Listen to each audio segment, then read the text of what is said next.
I thought for a long time about the Qur'an as a type of literature. How does it move people? Aim of religion is not only to have an effect on people's minds as we might imagine them, it's to move people. What happens in a religious experience is you feel moved. The Qur'an even prescribes things like how you debate with others. What you're supposed to do is respond in the most beautiful way. There are some verses that will say, you may believe that your wives and children are enemies to you. So you forgive, you turn the page, okay? And then you keep supporting them. How would Quran look at it in the sense of how would it differentiate between emotional control and an emotional suppression, which also would be one form of psychological violence? So the Quran is actually giving moral agency, meaning the ability to act as moral subjects to every single person, even the slave girl who would have been the lowest on the rung of social hierarchy. Do you think Quran acknowledges this, that the sad nature of world where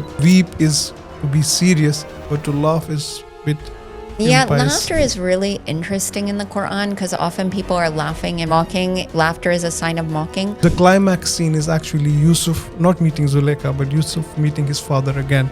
It's like a movie scene. It's the kind of way that we can potentially get a handle on aspects of what it meant to be Muslim that haven't really been explored fully.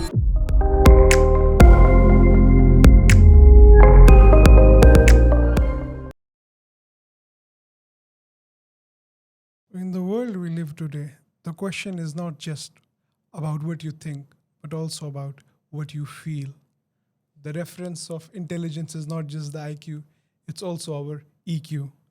So we have come to, in some way, we have come to a realization that to be human is not just have a logical mind or language, but emotions as well. To understand human, you just don't need to understand philosophy, mathematics, but there is other side of human, which may be sometimes non-rational. As they say, heart has its own reason, which reason knows nothing about. We have, in a way, moved beyond this rigid binary of body and mind, and the focus is going in blurring those lines. In today's episode, I'm here joined by none other than Dr. Karen Bauer. Thank you so much for joining us in the episode. Thank you so much for having me on the podcast. Dr. Karen Bauer is one of the most influential contemporary scholars in Quranic studies, especially on gender and also emotions. She has written quite a lot about emotions in different genres of the text, of how happiness, how different emotions. And she completed her PhD in Princeton in 2008.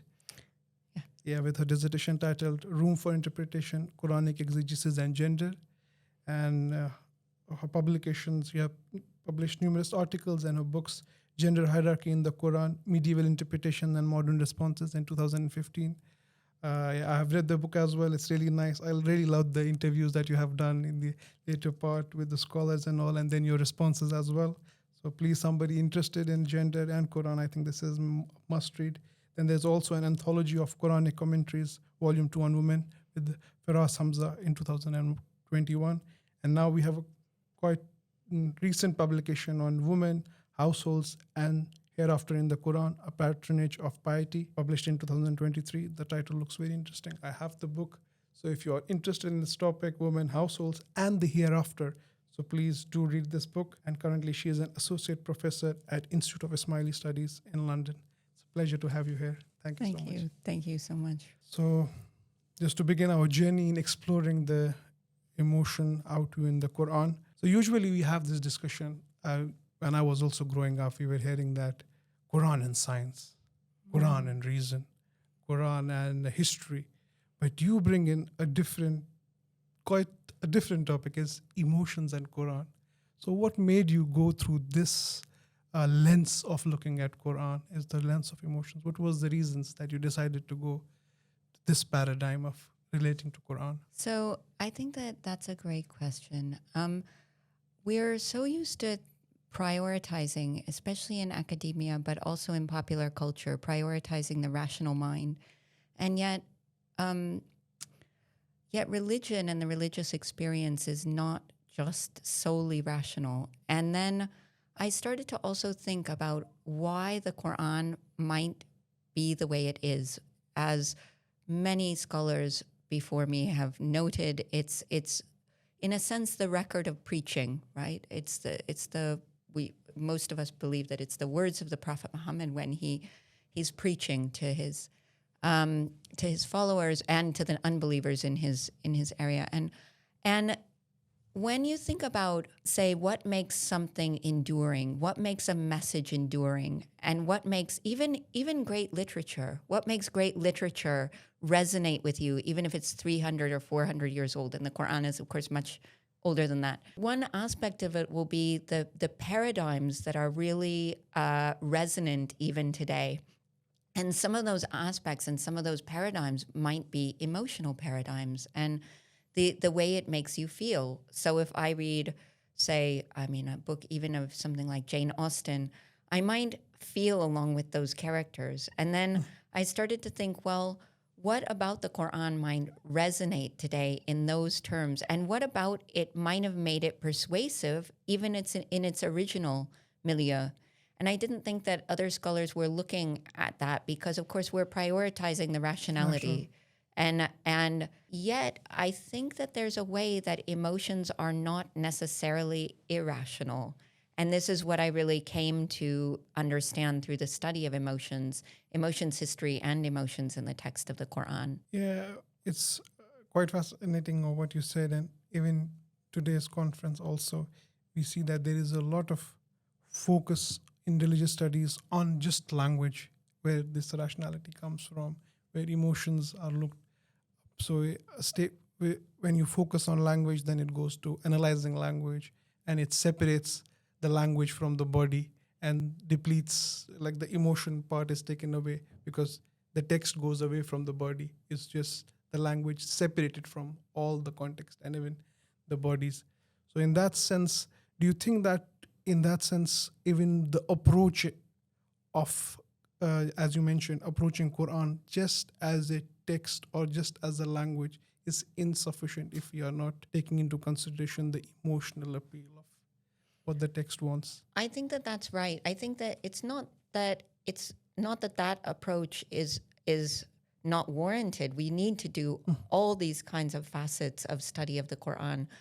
But I certainly think that you might be liable to miss some things. And you saw this in a lot of Western academic studies of the Quran for decades, for many years.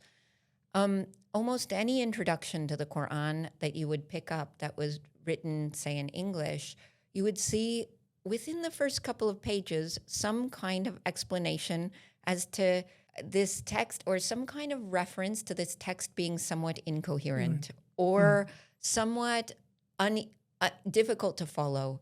And for a modern audience, that is probably quite true in most contexts if you haven't been brought up with it. However, I think that what might be missing there is the potential effect and the potential reaction of the original audience and what they were used to and the types of rhetoric and style that they might have been used to, and how actually what scholars are responding to is often the non-linearity of the Quran. It's not telling a story from beginning to end. It doesn't start with Genesis, with the creation of the world, and then end with other prophets. And what it does is it gives you often bits and pieces of stories, but interspersed with commands, interspersed with even supplications, direct supplications to God. And I think that this is actually extremely powerful if you read it as preaching, as what it was originally in that milieu. And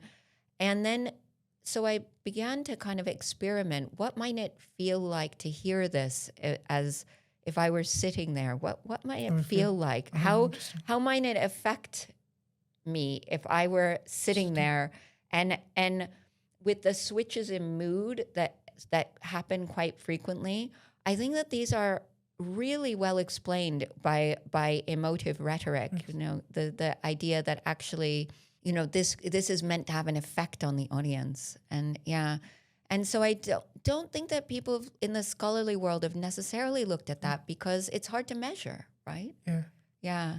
So in that sense, you as you talked about, linearity is generally, even So rational minds expects order and everything which the mind wants to input. But generally, as a human life, also we live a very non-linear life. Our emotional journey on how the mind also operates. It's not just even if I say you the right thing. If you don't, as I mentioned, if you don't feel like it, you still are not gonna. Many of us know that this is not good for the health, but we still go about it. Yeah. Yeah, So that's it's right. in the sense Yeah. that it's never Yeah. linear, and you see that the text of the Quran also has an appeal to that non-linearity of a human life. Absolutely. And when you think about the Quran as having an overall purpose, essentially there is an overall purpose here, and that is salvation, right? It's not a morally inert text. It's not something that was meant to be removed from the daily lives of the people there in that milieu.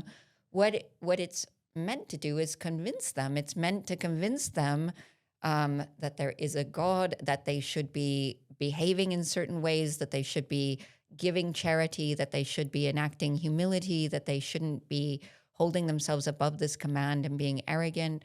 And what we notice is that there's kind of two tracks of potential emotion here. That there's the track of what you should do, and that's directly prescribed, right? And then there's also the track of kind of how is the text working to have an effect on people, and therefore to potentially convince the widest number of people who might not necessarily be convinced by every laid out rational logical argument, although there is plenty of rationality and reason in the Quran as well, evidence-based arguments. But it's not only about making evidence-based theological arguments. It's about moving people so that they kind of feel the implications of what's being said, and, potentially even have a transcendent experience, because if they believe that this is the word of God, maybe they're having a transcendent experience of being able to experience God through this word. As you have mentioned in your paper, is like the Quran is meant to have an emotional impact on the listener. It wants to create an emotional state. If you would want to tell us more about this impact, like why you are saying that Quran wants to have an emotional impact. It wants to create an emotional state. So there are several aspects to that, I'd say. I mean, so I think that we have to consider that actually morality in the Quran, and actually all these moral actions, say fasting, or say actually giving in charity. This is the best example, because the Quran says repeatedly that you should feed the needy despite your love of the food, or you should give to the needy despite your love of that wealth. And the people who are the elites, the potentially maybe the elites in the society, the richer people, are consistently criticized in the Quran if they are not behaving in ways that are charitable and good, okay? So what does that require? That kind of pious action, that kind of moral action actually requires a kind of emotional control of the self. You have to control your greed, your kind of love of this, of the sense of wealth and power that it brings, and maybe your love of all the good things. And you have to recognize that actually some of that needs to go towards others. So that's, in the one sense, a kind of like emotional level of control. But when I say that the Quran also wants to provoke an emotional response, I think it's also that, the aim of religion is not only, I think, to have an effect on people's minds as we might imagine them. It's to move people. I mean, this is what happens in a religious experience, is you feel moved. And so moving people as a part of persuading them is not a bad thing. It's not something that even necessarily has to conflict with rationality or a rational sense of what's right and wrong. In fact, if you feel moved properly, then maybe you'll do the right thing. And then you'll think, well, it's time that I give some charity now, or it's time that I do some moral action. And so you see these various levels where the Quran even prescribes things like how you debate with others. What you're supposed to do is respond in the most beautiful way. Idfa billati hiya ahsan. Like you respond in the beautiful way if somebody's debating with you. And then it says, then maybe somebody who was an enemy might become a dear friend. And this is this kind of soft persuasion, right? Where actually it's not about telling people I'm right and you're wrong. It's about kind of respecting them and respecting their emotional space and being kind and being being generous to them, and then bringing people around in this way. Yeah, even there is the verse this in a similar, I think, fashion where it's talking about if your parents are disbeliever, but you still have to be, you disagree, but then you still have to be kind to them. Disagreeing doesn't mean that you take away the kindness. Absolutely. But in the sense that, as you mentioned, that it's meant to emotionally move people. It wants to create an emotional state. So the challenge here comes in the sense is that generally we consider emotions as very subjective. For example, if you go by logical theorems and all, you don't need to convince. If you demonstrate, that's enough. They are bind to. But there is no binding in moving. Like you can't.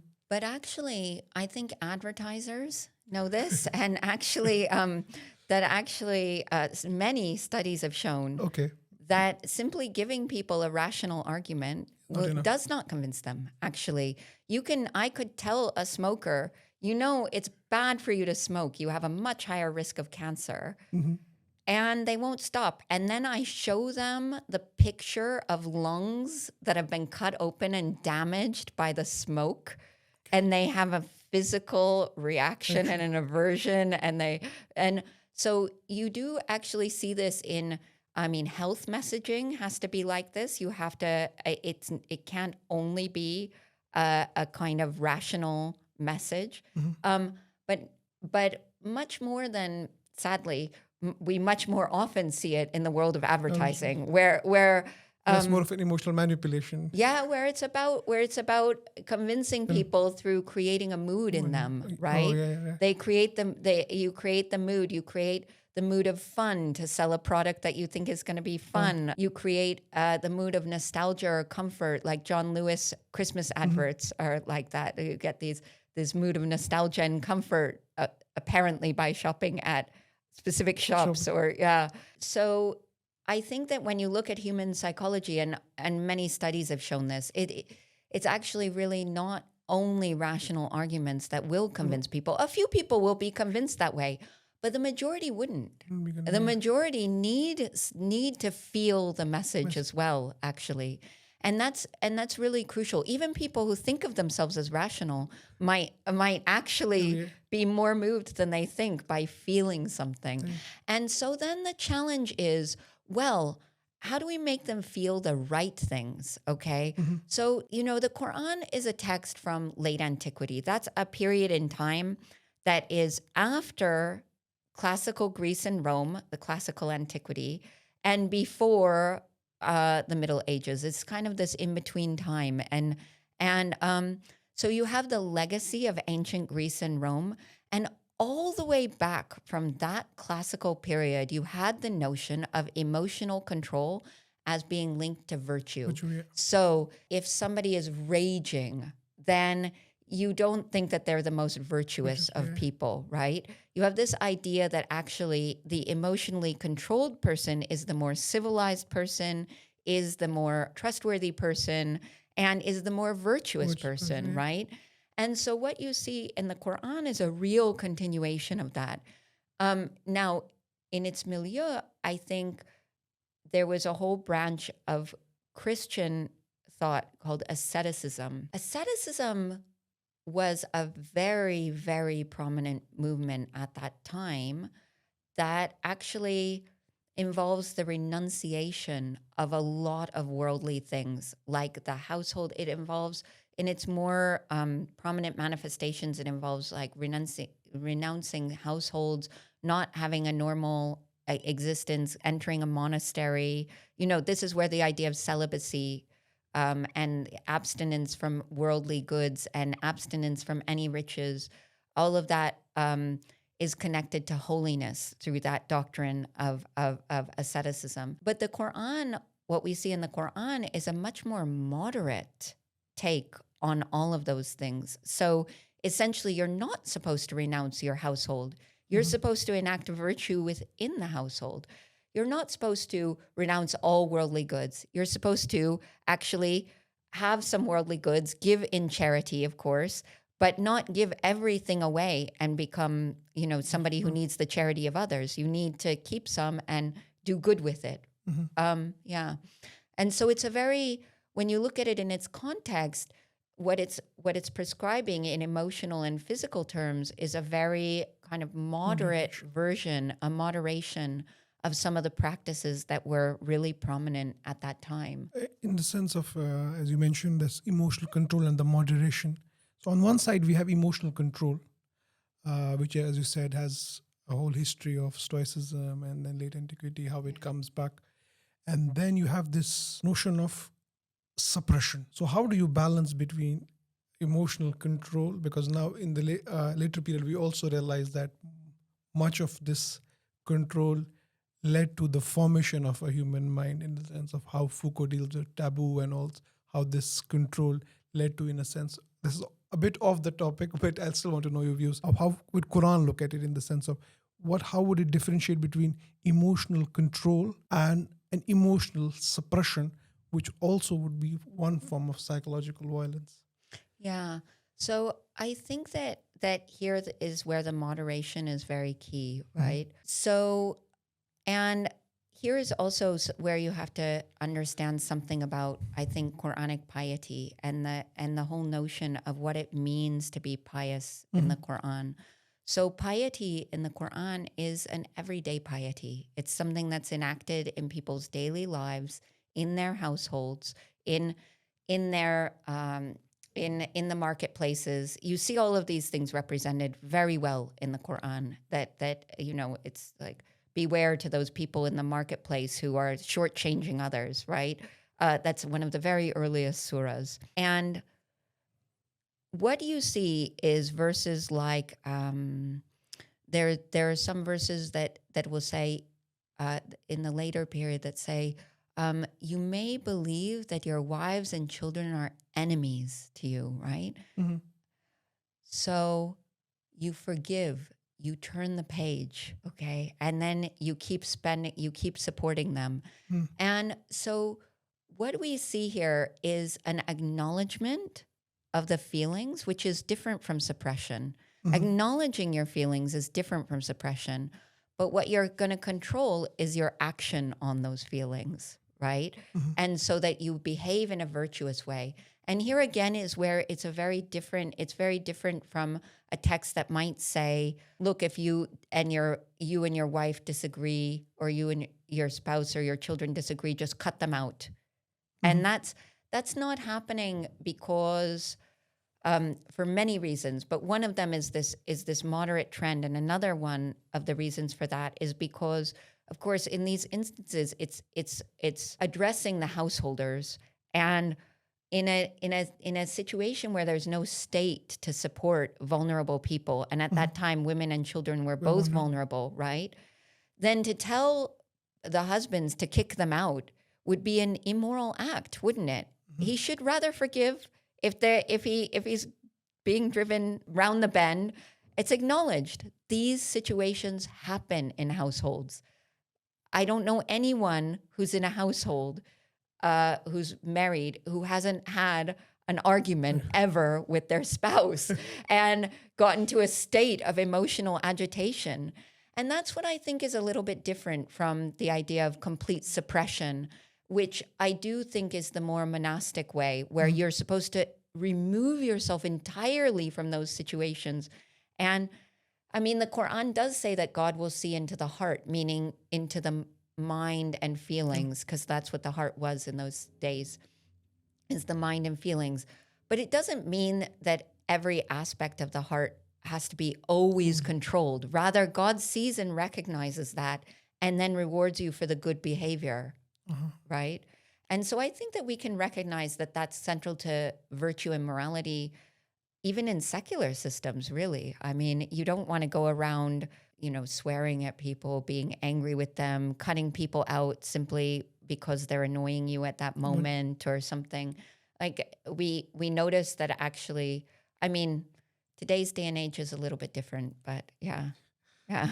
We notice that over time, generally what's been considered to be more moral is the kind of even-temperedness, right? Yeah.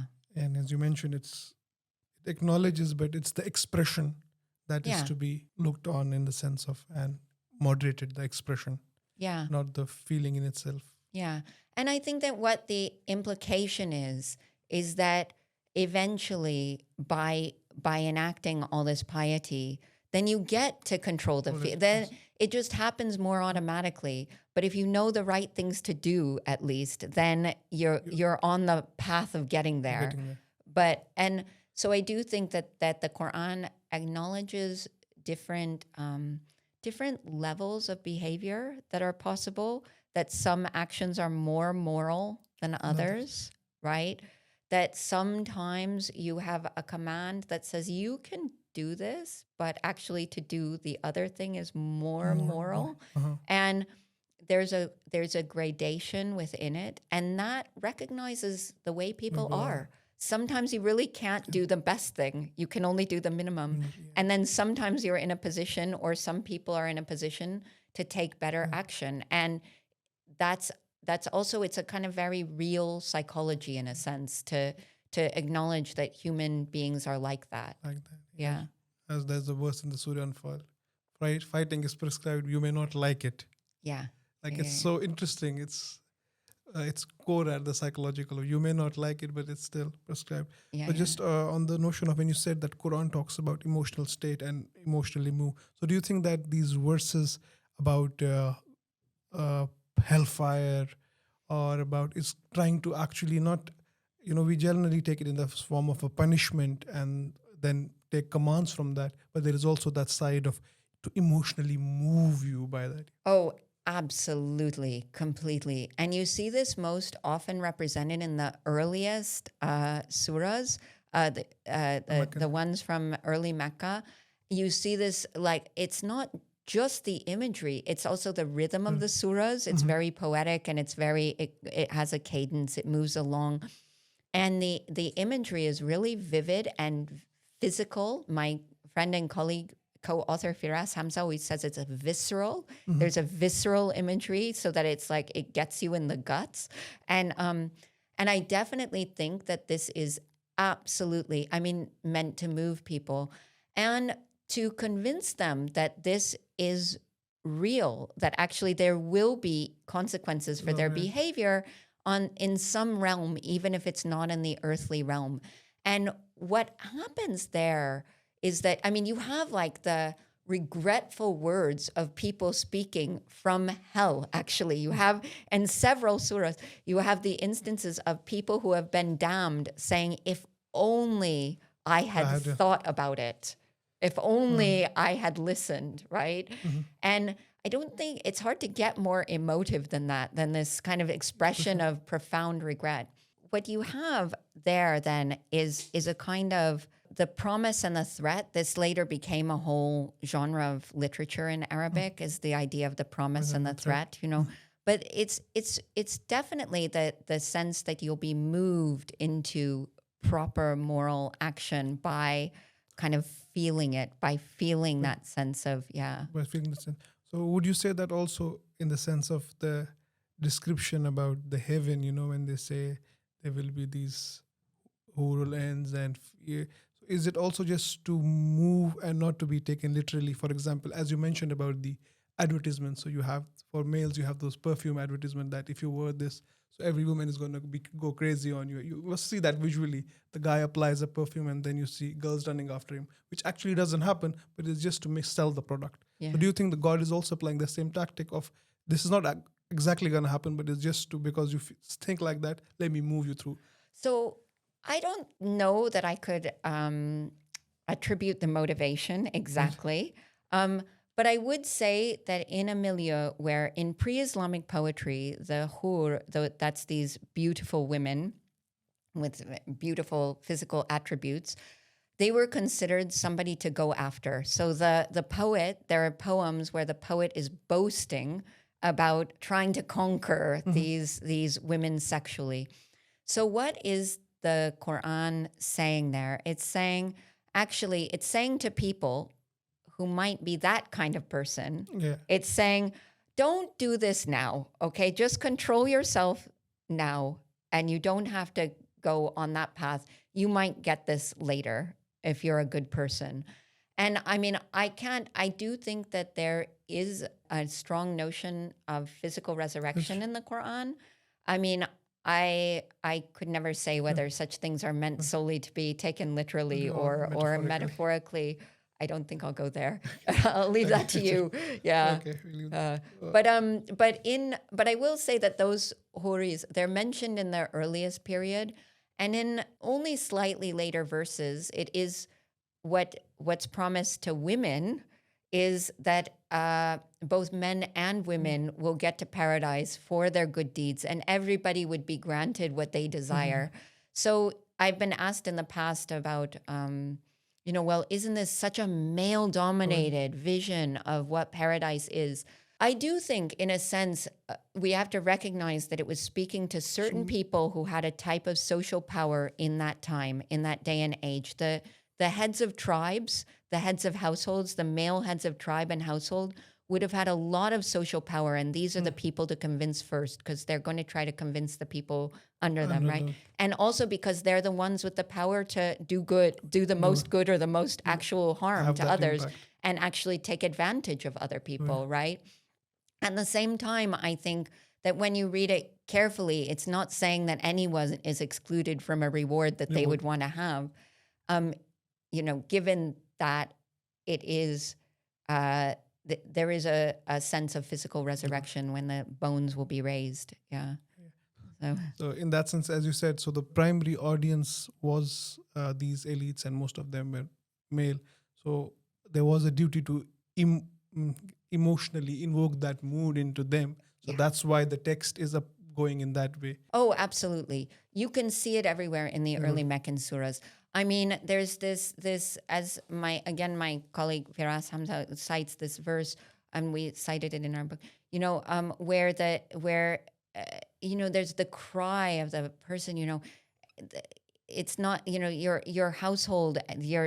Nothing. Where is my sultaniya? Where is my power now? Right at the moment of judgment.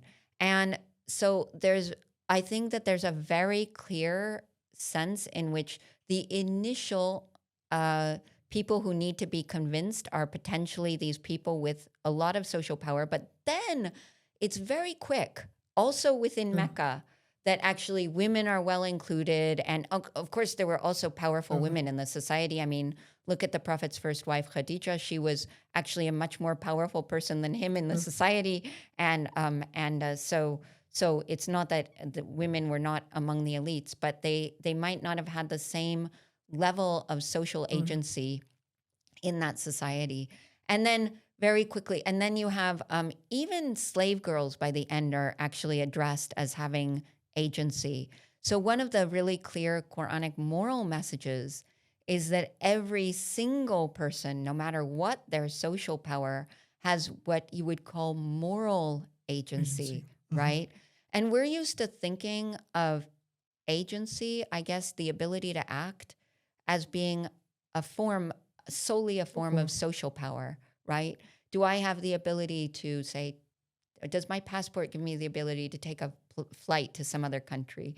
Do I have the money to do this or that? Or, can I act in specific ways? But in the Quran, social agency is really only one part of the story, because actually the Quran recognizes that in its own society, there was people with very mixed social agency. There were slaves in 7th century Arabia, as in all of the world at that time. There were slaves. And so the Quran is actually giving moral agency, meaning the ability to act as moral subjects to every single person, even the slave girl who would have been the lowest on the rung of social hierarchy. And so this is, again, where you see that it's important that it uses emotion as a part of its message. It's talking to a very varied audience, trying to bring them into a kind of state of belief and enacting more morality. No matter what agency they have to do it, they can still say pray. No matter what other agency they might be missing, they could still do some of the basics. And this in their whatever social circumstances they find themselves, this would then grant them their reward because God could see into their hearts. And that's where seeing into the interior of a person becomes really important. In that sense, it also empowers them by giving that in their limited capacity. Yeah. It also empowers them. Absolutely. So going all through this whole in totality in the emotional frequency in Quran, I'm just quoting what was there in your paper. You mentioned that how many times fear occurred, this like 337, then mercy 327, happiness 179, then hope 124 times. So this was in an early article on emotion in the Quran, and my statistics on fear are slightly skewed, unfortunately, because I counted taqwa as fear at that time. Okay. So this is 2017. We're now in 2025. So every scholar should, I believe, reserve the right to learn more. And so I now no longer count taqwa as fear. And so that instead, I would say, I mean, there's some element of wariness or guarding yourself or something in that. So I understand why I did that in the first place. But when you look more closely, it's not so. However, it is important to emphasize that in late antiquity, in that time period, fear of God was not considered to be a bad thing. It was utterly acknowledged that what we might consider awe, a sense of, oh, there's a higher power. Oh, that higher power has the power over everything. That if that higher power created this whole world, anything could happen. And so I think that this is, it certainly was common in all of the monotheistic religions, the sense that you had to have awe of God. In the Hebrew Bible, it turns out that God's anger is mentioned quite a lot. A lot less in the Quran, actually. I think that, there's a much more moderation. Much more. That's what I was like, even if you go by this, the emphasis is more, there are more positive emotions than negative emotions. Yeah.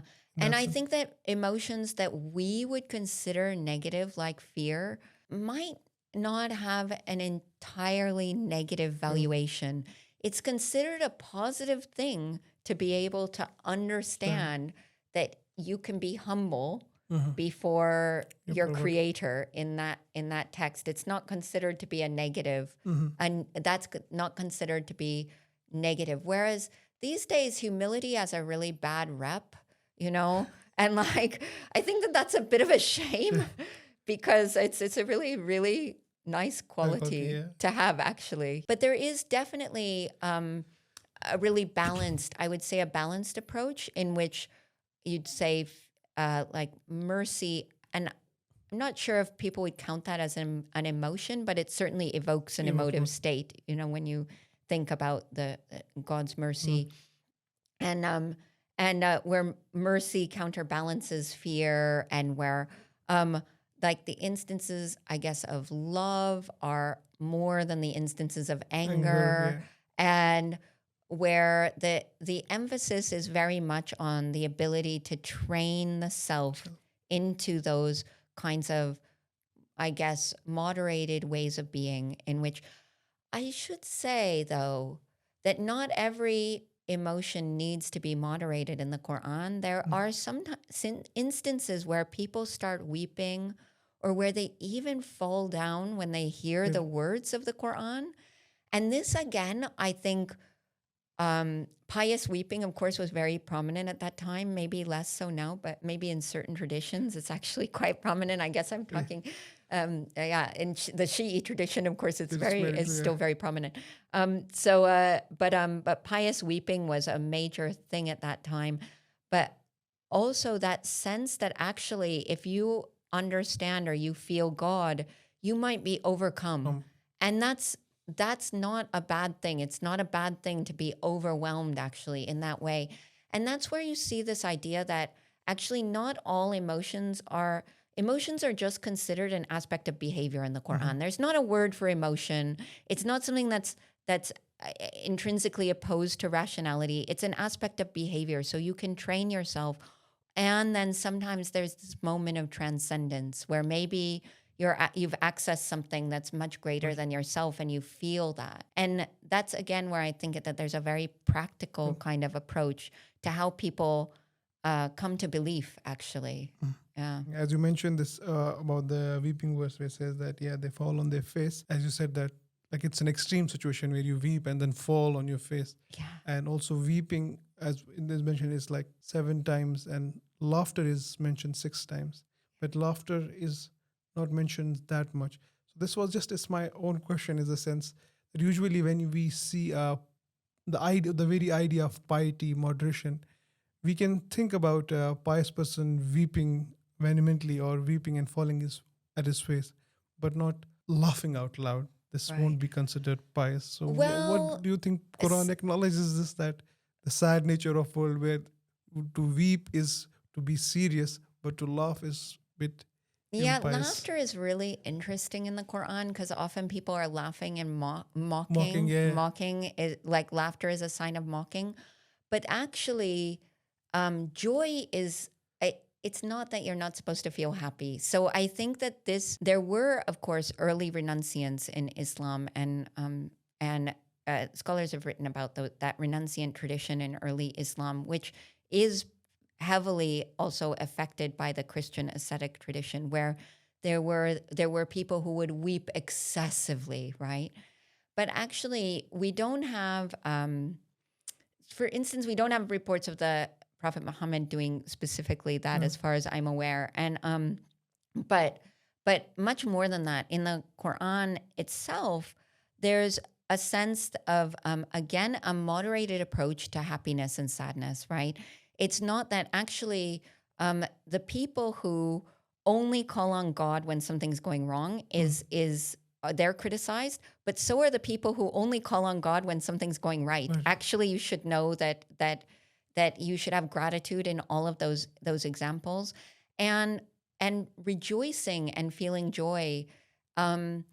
It's of course an intrinsic part of the afterlife, like as you would utterly expect in any text promising an afterlife, or in any preaching promising an afterlife. But there's also the sense of actually having a tempered enjoyment in this life. And you can really see it that you're not supposed to give up on households. There's love and mercy prescribed between the spouses, just like between God and the believers, right? There's love and mercy. And so there is also love and mercy in the spousal relationship in Quran 30:21. No, it's not that you're supposed to give up on love or all worldly possessions. It's that there's a moderated effect on these, right? So if you love the love of worldly desires in Quran 3:14, if you love that love more than the love of God, then you're in big trouble. But it's not saying give up all your households, give up all of your worldly possessions, because in fact there are 2 verses that say very specifically, don't give everything up. And as if you didn't know that already from the fact that it's addressing householders about their wives and children and about their spouses and children. It's like it's already addressing and assuming that people are living in households and that they're involved in the society. But that's not the only thing. It's specifically telling them you're not supposed to give everything up. You're not supposed to.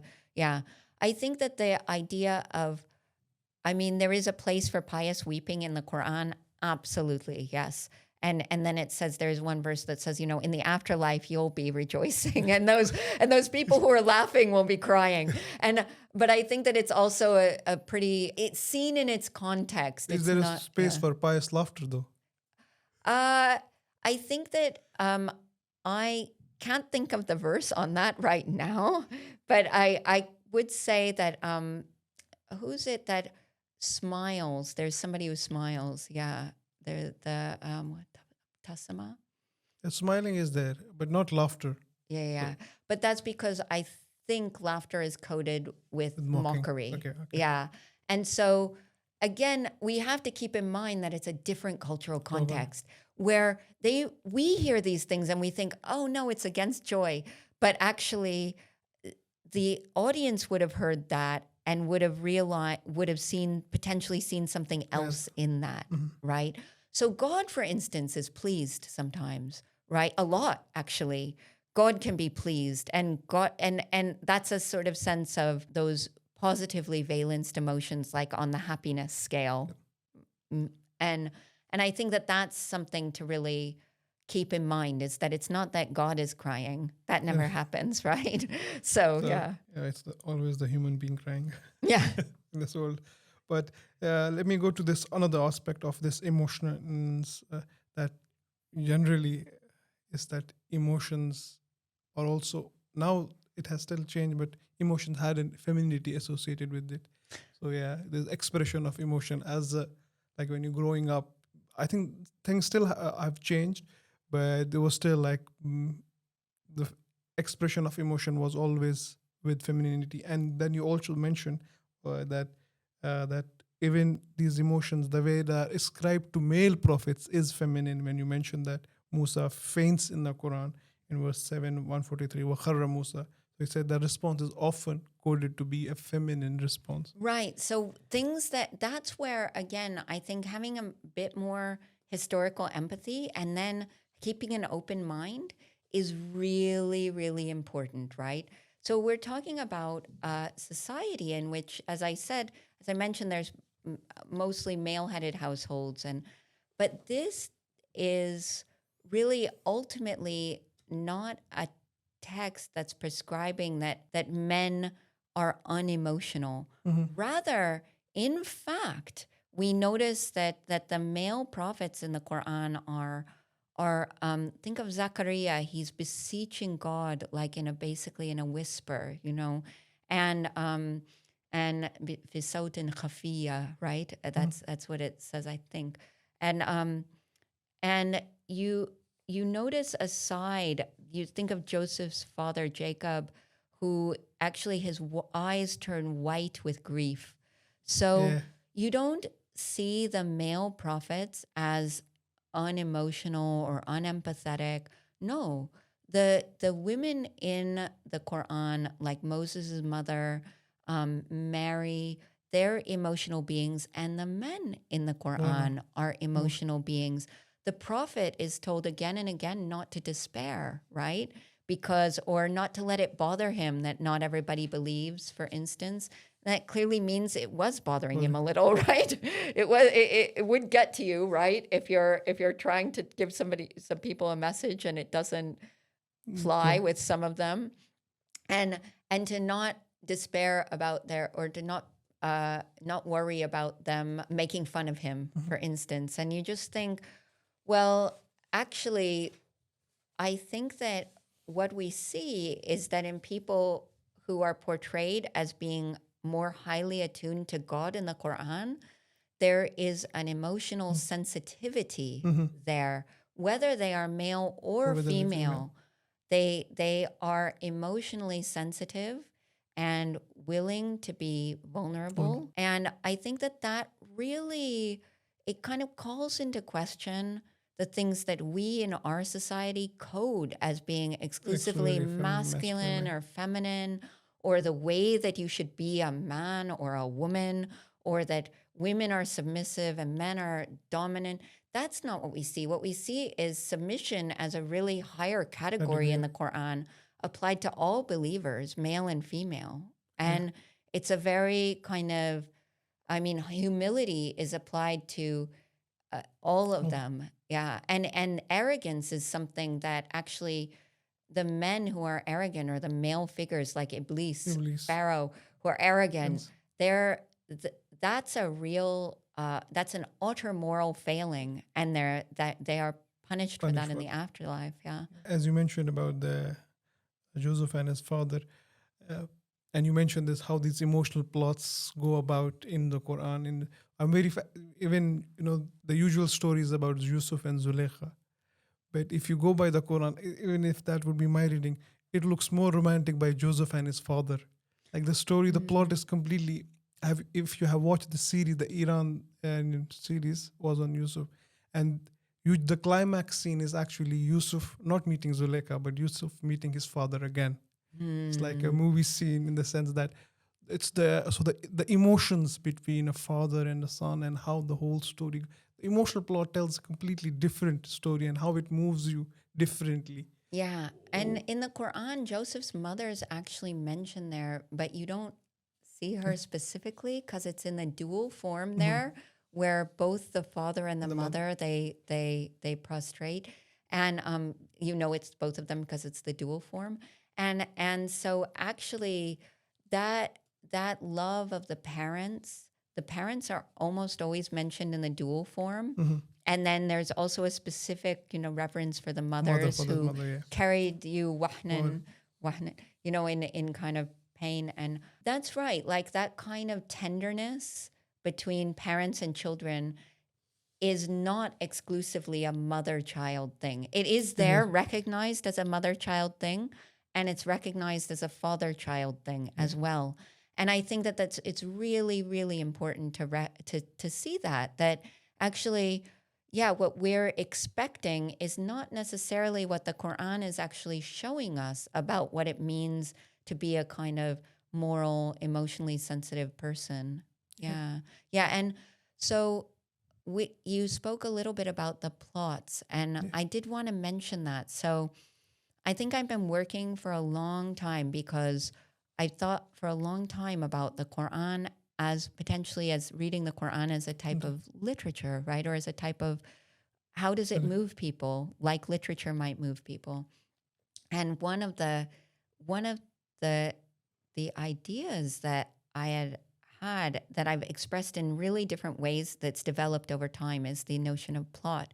So one of the first things that I thought about is actually a lot of elements of the Quran could be considered like a plot of salvation or damnation. Are you even small fragments, not even in the narratives? Are you going to obey this command and be saved or not? And you get this trajectory from arrogance to humility, or from humility to being raised up and joyful, I guess, in the afterlife, right? And the moment of transition being, of course, the judgment or death, right? Where your deeds are counted and weighed and measured. What you see in the Quran is that there are many different things that could be coded as plot. You could see all of a human being's life as coded on a trajectory of salvation or damnation. And people are invited to recognize that it's them that the Quran is talking about, I think. Whether it's talking about stories, or whether it's giving narratives and stories, or whether it's kind of promises and threats, they're invited to see that they are a part of that plot, whether they want to be or not, whether they're acknowledging it or not. And then there are kind of actual story plots that you can recognize a trajectory of building tension and then rising and then falling tension.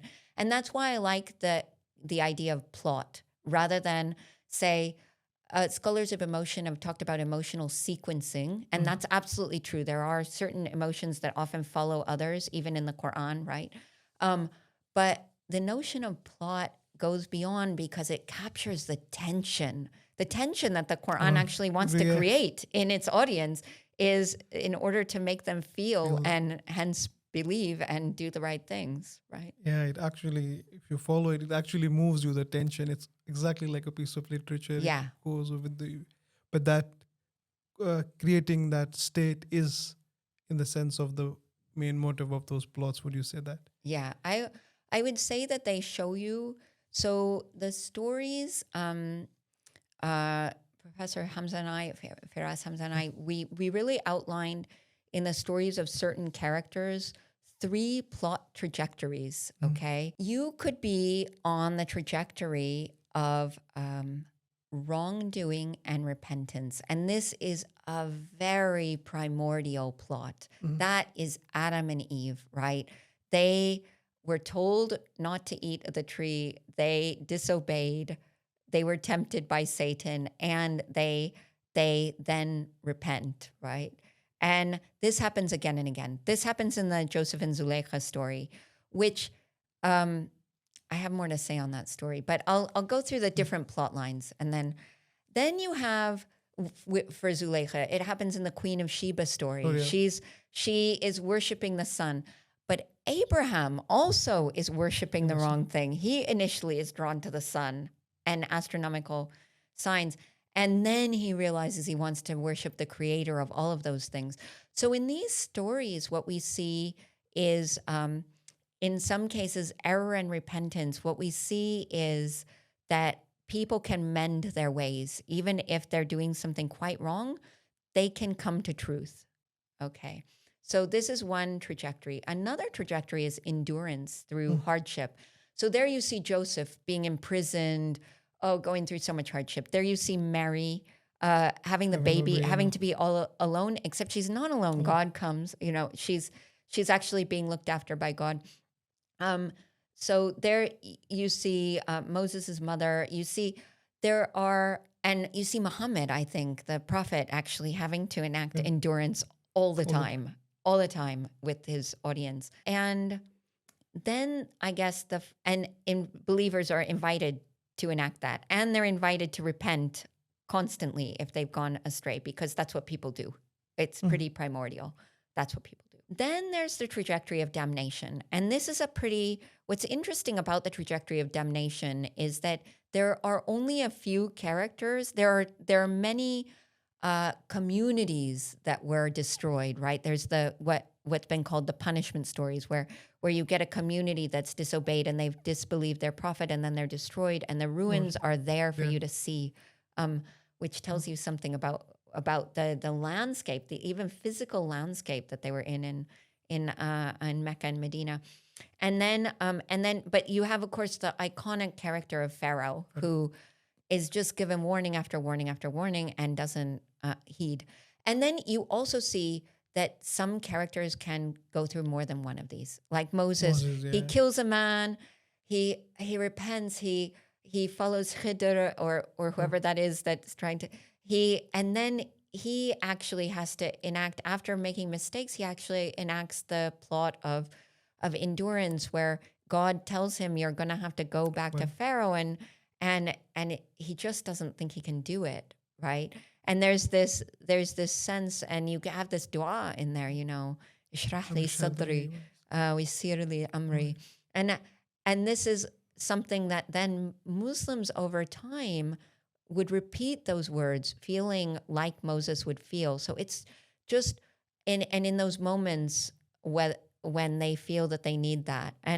And so what you have is the character calling on God to bring him into a certain state, and then you have people over time using that as a dua in order to bring themselves into that state that the prophet the prophet Moses at the time was asking God to bring for him. It's really like a powerful example of how that can work in a person's kind of moving. So in the sense of these different emotional trajectories that you see in these characters, personally, which trajectory was most moving for you, if I may ask? I definitely error and repentance. I think it's really amazing. I mean, I think that Zuleika is, honestly, she's so bad.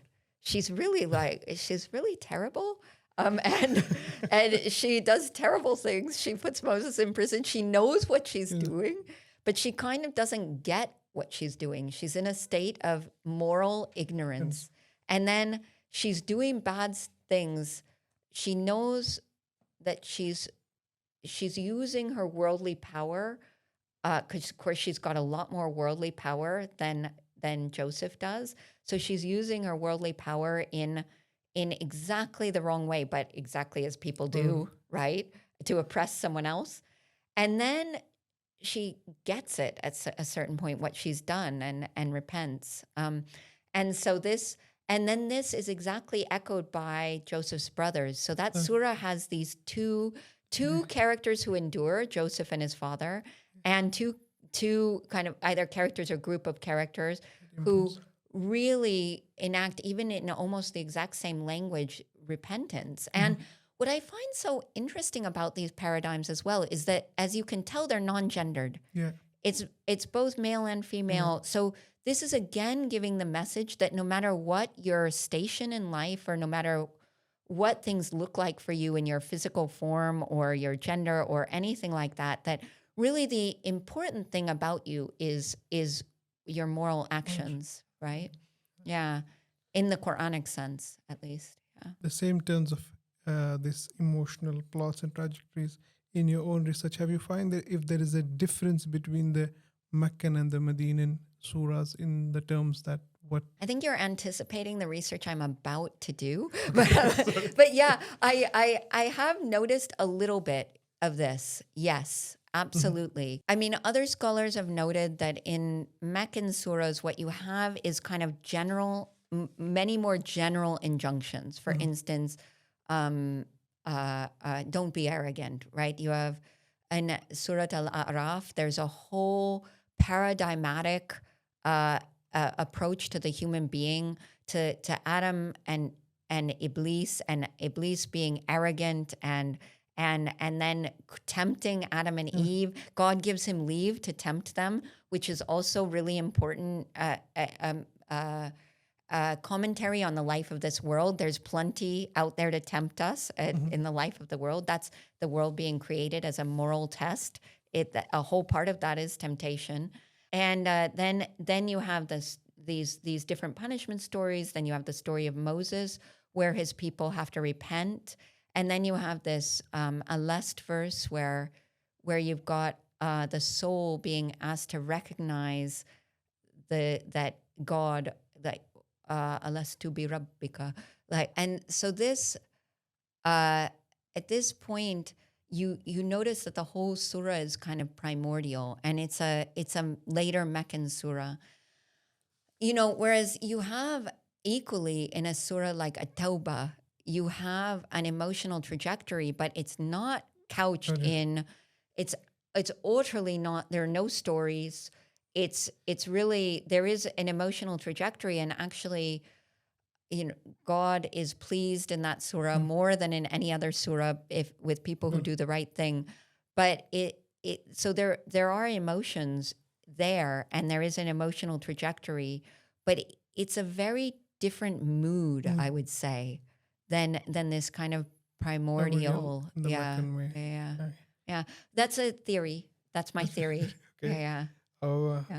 I'm really looking forward to reading. Yeah. We'll see when I investigate it further, and also the early Meccan surahs and also more Medinan surahs. We'll just see how the theory holds up, because I always like to test my hypotheses with the widest evidence possible. Yeah. I'm looking forward to it. So as you mentioned that sometimes God's mercy, God's this, and in your paper also you have mentioned that God's mercy is conditional and God's love is conditional. So you bring in God as an emotional agent, as God who is performing based on certain conditions, which sometimes puts God as an agent. How to wrap your head around this whole situation of God being an emotional agent? So I think that God's emotions really act as a moral judgment in the Quran. So when people are being really good, God is pleased with them, and God loves the muhsinin, those who are virtuous, right? And He does not love the people who are transgressors. That's what the Quran says. And He loves the muttaqin, the people who are pious or who are, God-wary. So by saying that God's emotions are a moral judgment, it implies again that God doesn't just, in the Quran, I can't speak for the other texts like the Bible, but in the Quran, God doesn't just feel things randomly. It's not some kind of irrational aspect of God. It's actually an aspect of His ability to judge, to make moral judgments correctly, soundly. You notice that He'll get angry at people who go astray, but then He's forgiving, right? And so there is a sense in which those emotions are meant to make humans understand the gravity of their own actions. And there's also, fascinatingly, apparently this is actually not the case in many other late antique texts. I think there's a real reciprocity in God's emotions. So humans are supposed to feel grateful to God. We all know that. That's a basic precept, that you have a lot of, or at least I certainly have a lot of good things in my life. Many of us do, and feeling gratitude is an aspect of recognition. But God is also grateful to people who are good, right? And so this is really interesting. So believers love God, and God loves them. And so there's a kind of reciprocity and amplification. And that's again where we see free will and moral agency. It really, I think that people get confused about the Quran and free will. And there's been a massive debate on this, I know, throughout Islamic history. And so I apologize in advance if your view is different from mine. However, I would say that the Quran is very much a text that shows human agency and free will, that humans are expected to make moral choices. And those verses that talk about God leading astray, okay, so we have to ask ourselves, what kind of a God would have given Satan permission to lead people astray? My students have asked me that. But what kind of a God would do that, right? So I think that we really have to understand that if the Quran says that the life of the world is a moral test, there is no test if there are no temptations, or if there is no sense of ever going astray, right? So if we consider that the life of the world is a moral test, and that God has offered guidance, and that God has offered the possibility of going wrong, then if you are going wrong, God has in that sense led you astray. And I think that you can see that just as there's a path of becoming potentially ever more pious and ever more righteous, there's also a potential path of being ever more wrongdoing, because once you're doing it, then it's easier to go down that path. And the Quran alludes to that. And so in that sense is where the sense in which I would understand the God leading astray verses, rather than in the sense that he's decided in advance that certain people are astray, and he's, or if it says you cannot will something without God having willed it. Well, God willed that in the Quran. God willed that human beings can have a will. It's that they can will. And so that's the sense in which I would read those sorts of verses. However, those verses have created a lot of controversy over time. I mean, there are major debates on those verses. About the omniscience and then God's knowledge over free will. That goes on in the history. Yeah. But I want to ask this, that when you mentioned that God is emotional agent, wouldn't someone say that this is a bit of anthropomorphizing God, like making God more like human, having emotions? So how do you cross that line, or how do you interact with that question? Well, I think that it's not for me to say about God being like humans or not. I'm only really reporting what the Quran is saying about God. I know that again has been a major debate, and that I think that when the Quran, for instance, alludes to God's hand, or to God sitting on the throne. God's sitting on the throne, most people wouldn't imagine that as being a physical, literal throne, and there being a person-like figure sitting on that throne. And if you want to apply that logic to the emotions, then that's fine too. I mean, these are images that do speak to people, because they're speaking to people's emotions. Okay. But I can't say whether God actually feels. I mean, I can only say that the Quran says that God loves these people or gets angry at those people. And so I would say that that's not me per se anthropomorphizing, but it is an absolute aspect of Quranic rhetoric. Now, there is a serious point here, which is that there are certain verses in the Quran that cannot be taken absolutely literally. When there are references to like the people being blind or deaf, right? There is one verse that says, but it is not the eyes that are blind. Right. It's the hearts in the chests. And so there is a very clear statement, I would say, that you're not meant to take this literally as meaning blind people, right? And so if you, again, want to apply that logic to the anthropomorphic aspects of the Quran, of God in the Quran, you could apply that logic there that, okay, well, the Quran clearly has precedent for talking about physical attributes in and meaning by that mental or emotional attributes, right? Yeah. Because sometimes emotions are also connected with biology. So so in that sense, we fall into that trap. Yeah, what's really interesting is that I think that we're really used to thinking the mind and body as dual, like as something that's separate.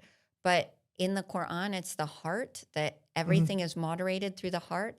So the heart is the space of feeling and thinking. And this is, I believe, an Aristotelian notion of the heart, as opposed to the Galenic notion of the head being separate from the heart and thinking going on in the head. So what you have in the heart is also the physical sensations sometimes, like wujilat qulubuhum, like the sense of their hearts tremble when they hear the Quran, or when they and of the believers, right? And so, or there's a verse in which people's skins shiver, right, when they and so there's a sense in which even your physical reactions that you think of as being absolutely outside of your control are an indication of your ability to get it, to grasp what's actually being said in the text, the moral messages. In that sense, if the heart is the seat, would you say that God is with heart or heartless? Oh, definitely not heartless. So you have mentioned that you write that the heart is the main organ of perception, knowing, and feeling in the Quran. And as you already mentioned, that this distinction between rationality and emotion, which was there before the Cartesian dualism, Quran right before that breaks this dualism by saying that the heart is the. So how do you, in the sense of, in the language where the heart is not part of the epistemology or discourse, how shall we understand this discourse of heart being the main organ of perception, knowing, and feeling in the Quran? Which heart is it, and what's going on here? So, okay, first of all, this is all very common in late antiquity. I should say that from a historical perspective, we're not talking about anything at all unusual. This is exactly how people understood the heart. Many people understood that and understood morality as a kind of process that involves the body and the mind in a certain way, that in which the bodily actions can even influence your mental feelings. Like when they fall down weeping, it increases them in humility, right? So the actual act of falling down, then their feelings of humility are increased, right? And so there's that first. And then there's the sense in which, well, you're asking really about, but what you're really asking is how do we speak to people today who don't think of the heart that way? Is that what you're asking? Yeah, in the sense of like as you mentioned, like before it was mind and heart. Yeah. Now you're talking about heart. But now we have other knowledges about heart as well. Other knowledges about psychology as well. Right. Like other knowledges of mind. We are not just based in late antiquity or otherwise. Now the psychology also has moved forward, subconscious, ultra-conscious, or conscious, whatever there is. So where do we place then this heart in the sense of where we see it as a seat of knowing, perception, and emotion? Or do we have to change the whole definition of what it means to be a human, a person with a heart? Right.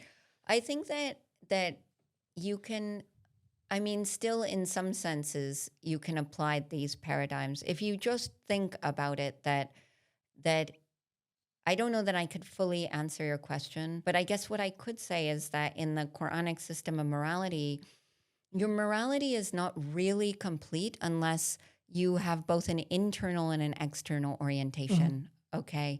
So essentially, if you're not doing the right things, you can say that you're a believer, but if you're not doing the right things, then you're not. But you could also do the right things, and if your internal orientation about those things is not correct, then then they might not count in the proper way in certain cases. And I wouldn't, now that's a very thorny question, so I don't want to get very deeply into that because it's quite a tricky one, because of course there is the idea that there's the weighing and reckoning of all deeds. So, but essentially, I mean, with something like prayer, it's like there's the verse that says piety isn't that you pray to the east and the west, and the idea is that actually what the important thing is that you have the right orientation and that you're doing the right things also in your social life, also with how you treat others. And so I think for a modern audience or for today, I mean, we can't really expect a 7th century text to be answering every single aspect of what might come up in psychology. I think that we could take it just at a much more basic level and say, well, actually, if the Qur'an is prescribing that you give charitably and that you treat people well, then maybe I should make an attempt to do that, or to control my emotions, or to not be raging. The unbelievers are described as having rage in their hearts, and there's a sense in which that is crossing a line. God never rages, for instance, in the Quran. He does get angry, but that's a like moral judgment anger. He never is raging, so it's never an out of control or irrational emotion. And actually, okay, having said that, maybe modern studies are not applicable, but actually very recent studies in emotion and psychology have considered that maybe emotions are rational responses. And that's what the Quran presumes, is that you can control your emotions, but also that they maybe have been encoded as rational responses in the first place, and that you can recode them so that you can reprogram yourself so that you're having the right responses at the right time. So just coming to some last questions now. As you just mentioned that what you said, how emotions are there and how they are not just even also in the affect theory, they say that the emotions is not just internal state, but are also socially produced. Yeah. In that sense so it's not just, it goes on from body to body, like how it sticks. So is the history of Quranic tafsir is also a history of those emotions that we have and how they have reached us? Oh, I mean, we have so much work to do. You've anticipated what I would like to do with the whole rest of my career, potentially, is it's really, there is so much work to do on exactly that. I mean, emotions have been studied a bit in Sufism. We know about Sufi love, but to be honest, there is a whole world there of the aspects of what it meant to be a Muslim over time that has really, really remained unexplored in a lot of the scholarly literature, what it meant to have the correct kind of affect, I guess. Yeah. And also, the same says that emotion also brings focus to bodies, and religion involves communities, objects, and body, and not just language. In that sense, it's really important to move towards an understanding which brings in the affects and effects, reading Quran through that emotional affects. And well, I think, bringing in the body, bringing in those intangible elements that people are hesitant to try to study is, I think that it's a major project.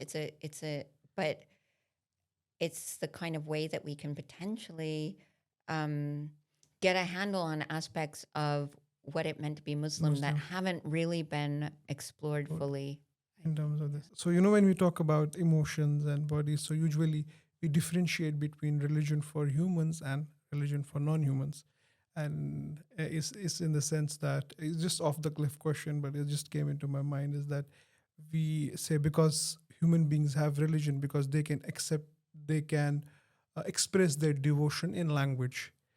And that's why we feel that the religion is, or in the sense of religion only belongs to humans because of the language. But if we take on the emotional approach and how we express joy, fear, and all, because there was, I think, one scholar, he was saying that once he saw some chimpanzees dancing when it was coming rain, and it looked like an act of devotion. So would that also inculcate in a different way of looking at religion, which goes and connects the whole universe through this genre of emotions? Well, it might. I mean, this is what the Quran describes the mountains as falling, just in the same way that Moses fell, right? when they see God. And so there is a sense there where actually everything, I think that there's a verse, everything in the The heavens world and the earth. Yeah. is doing the tasbih of. Yeah, exactly. Yeah. I And imagine. so we'll recognize this. And so yeah, you could say that, but I should also say though that to take an emotional approach is not to take an entirely non-rational approach.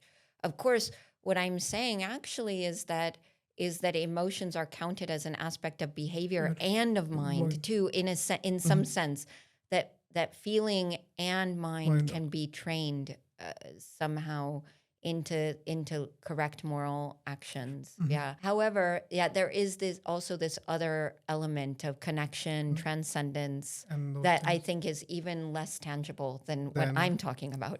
which For is, you, yeah. the ethical breach also is really important. That it shouldn't. The emotions and the ethical breach go hand in hand. Yeah, Yeah. absolutely. So yeah, just yeah. coming to the last question of Thinking Islam series, is that we generally ask this. Though this question is just a question, it's not an answer. So we have. So can you share with me and our audience? Is what's the question that's currently bothering you, or it's in your mind and is making you think? Oh, there are so many questions right now that I'm currently thinking about, but one of them is definitely so I've been thinking really about emotion and the mind, and yet we can't deny that these words actually have meaning, right? That okay, so there's no word for emotion in the text of the Quran, but people do have emotions, like they love and feel jealousy or anger. And then we do have words that mean to us thinking, like aql, yaqalun, they're considering it, they're thinking about it, right? And so it's, since we do see both of those things happening in the heart, there's a clear connection between them, but that doesn't exactly mean that they are. Does it mean that they're exactly the same? I think that there is still space for me to kind of work on fine tuning the exact differences or the exact nuances of some of these phrases. That's what I've been thinking about the last few days. However, there are many other questions that I'm constantly thinking about. Yeah. That's a blessing for us. So with your research, we'll also be benefited. But I would say it's been an absolute pleasure to have you here. It's been an emotional as well as intellectual journey talking to you. Thank you so much for agreeing to do this. Thank you so much for having me.